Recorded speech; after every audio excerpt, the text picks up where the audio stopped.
أهلا وسهلا بك عزيزتي المشاهدة. اليوم راح نسوي همبرجر. عندنا 2 كيلو لحم مفروم، عندنا ملعقتين طعام مايونيز، ملعقتين طعام خردل، فلفل أسود، ملعقة كوب فلفل أسود، ملعقة صغيرة فلفل أحمر، ملعقة أكل ملح، وعندنا فص واحد ثوم.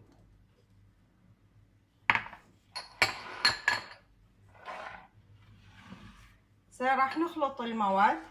خلي الخردل،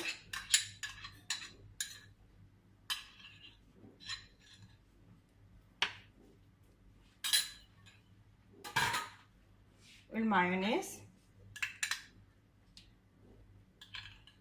يمكن تستغربين تشوفين اول مرة الخردل والمايونيز بخلطة الهمبرجر، بس جربيها هذه الوصفة وشوفي الطعم اطيب والذ. ملح، فلفل اسود، فلفل احمر حسب الرغبة. اذا انتم تحبون الاكل حاد تقدرين تضيفي له فلفل احمر، اذا ما تحبون الاكل حاد ما يحتاج تضيفين. عندنا فص واحد ثوم،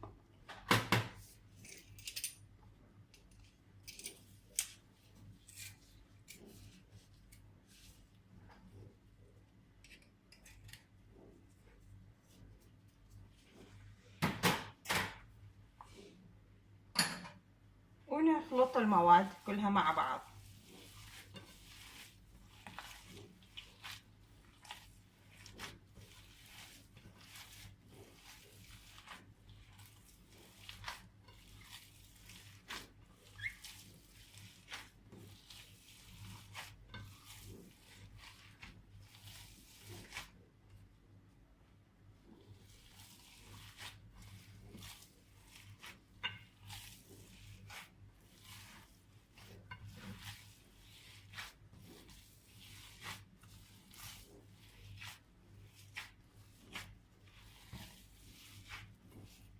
تقدرين تسوين هالشكل كمية كثيرة مثل هالكيلوين وتخليها بالفريزر.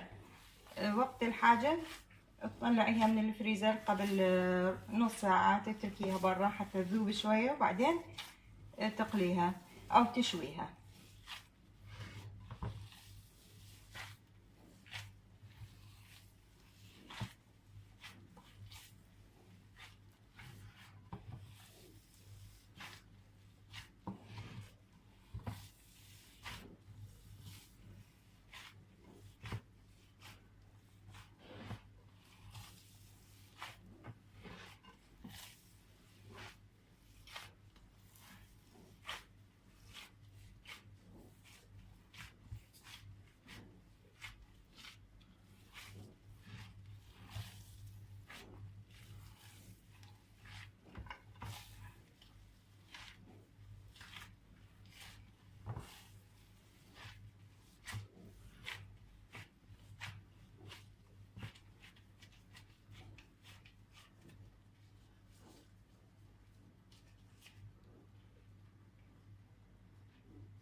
خلين قريب من عندك شوية مي تنقعين ايدك من تريدين تكتلين الهمبرجر.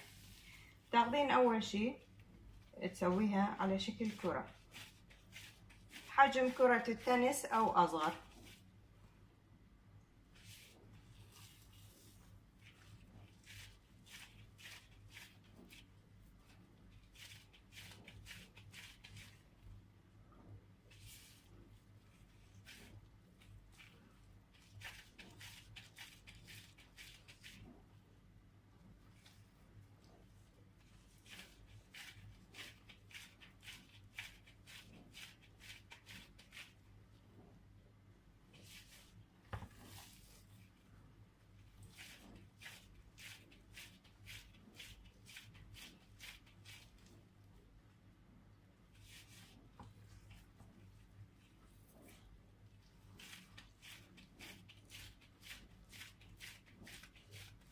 الافضل واحد من يسوي الهمبرجر الافضل يكون اللحم بقري.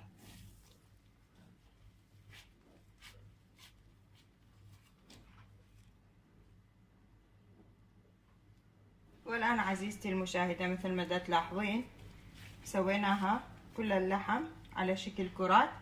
عندي صينية فيها نايلون لأجل أسويها طبقات وأخلي بيناتها نايلون لأجل لا تلزق على بعضها.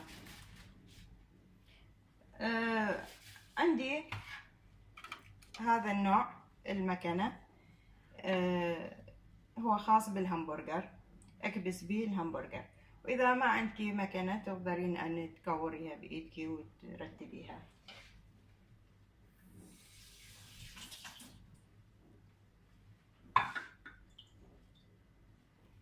اخذ اول قطعة خليها شكل، اضغط عليها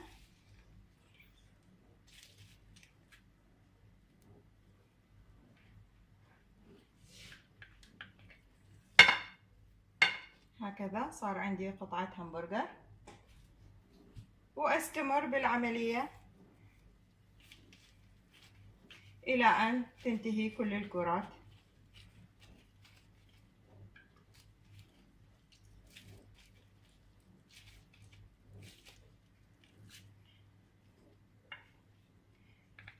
أكلة سريعة يوم ما تلحقين تسوين أكل، طلعين همبرجر تشوين للعائلة، لذيذة ومفيدة.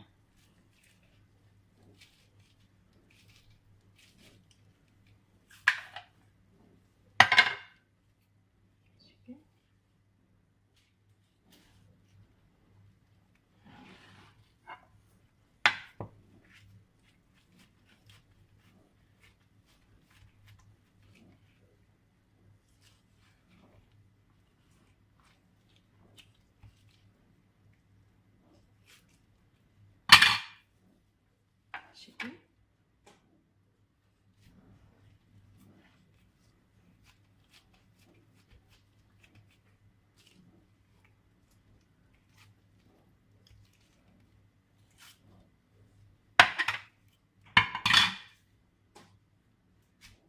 انتهينا من طبقة واحدة، خلي نايلون وابدي بالطبقة الثانية.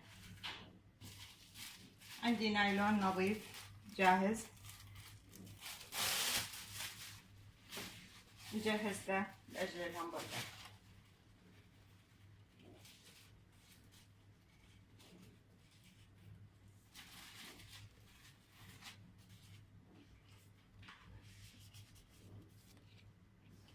والآن مثل ما تلاحظين بقى راح نكمل الهمبرجر.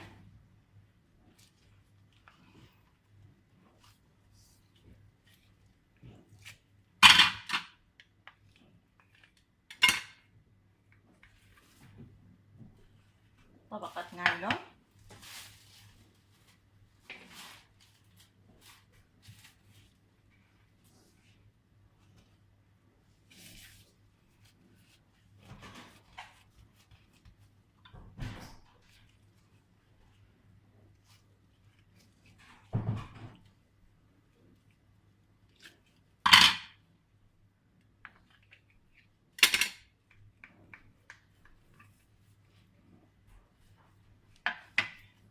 بعد ما انتهي منها راح اخليها بالفريزر الى ان تجمد، وبعدين افرغها باكياس.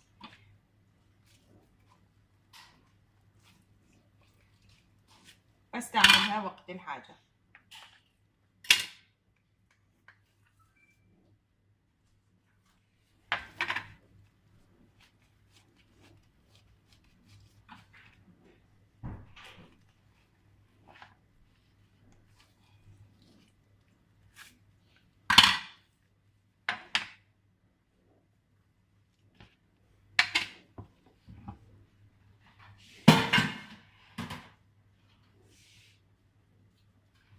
والآن تلاحظين عزيزتي هذه الهمبرجر كلها جاهزة، راح اخليها بالفريزر وأجمدها. إن شاء الله تجربيها وتعجبك، وشكرا جزيلا.